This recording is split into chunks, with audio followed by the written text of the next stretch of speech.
Itu yang menarik karena memang gerhana langka, tidak seperti gerhana-gerhana yang lain, dan mungkin saja fenomena gerhana hibrida saat ini itu tidak sepopuler gerhana matahari cincin, tidak sepopuler gerhana matahari sebagian ataupun total, karena memang hibrida itu di mana posisi matahari atau gerhana matahari terjadi total dan cincin dalam satu waktu, meskipun di lokasi yang berbeda. Itu hal yang menarik. Kemudian juga gerhana matahari hibrida ini yang bisa dikatakan memperkuat bahwa bumi itu bulat, karena gerhana matahari hibrida hanya terjadi jika bumi itu bulat.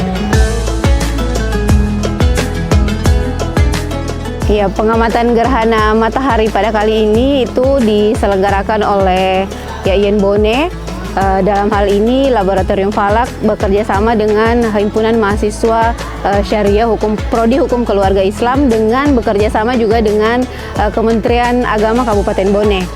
Kami berterima kasih sekali adanya Yayan Bone yang mempunyai fasilitas, utamanya teropong ya. Ada 2 teropong, jenis teropong yang terjadi. Yang kedua difasilitasi dengan kacamata yang ada, dan ini memang murah, tetapi kalaupun ini tidak bisa dilihat langsung. Kalau dilihat langsung ini mungkin membahayakan kita punya mata. Jadi dengan adanya kerjasama ini kami mengapresiasi kepada Yayan Bone dengan memfasilitasi alat yang ada.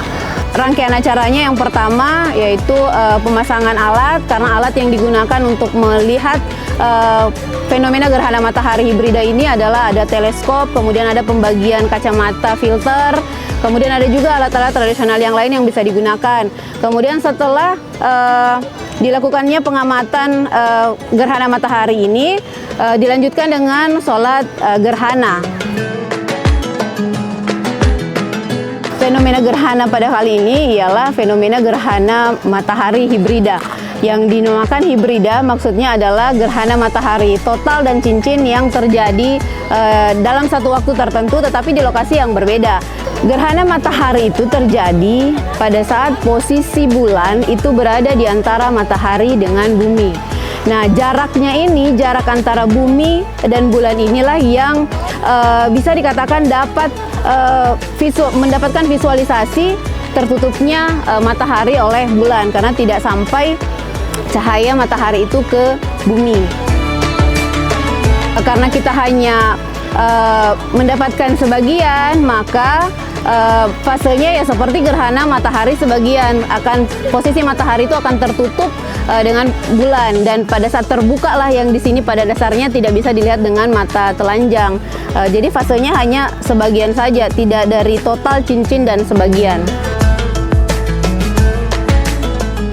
Ya, proses untuk hari ini karena cuaca hari ini cukup berawan, jadi sampai pukul 10.58 kami belum bisa melihat fenomena ini. Tapi puncaknya gerhana ini akan terjadi insya Allah pada pukul 12:12.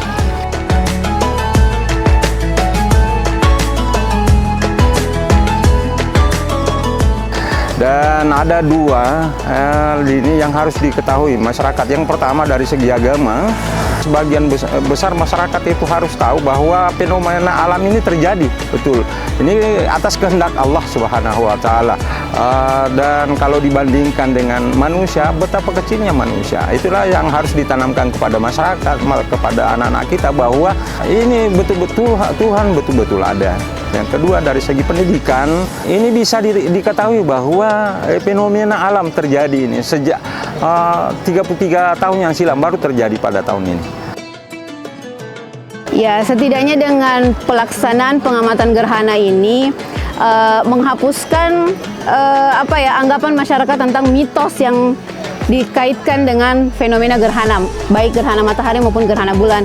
Karena pada dasarnya gerhana yang terjadi, fenomena gerhana baik matahari maupun bulan adalah fenomena alam yang terjadi karena posisinya bumi, bulan, dan matahari.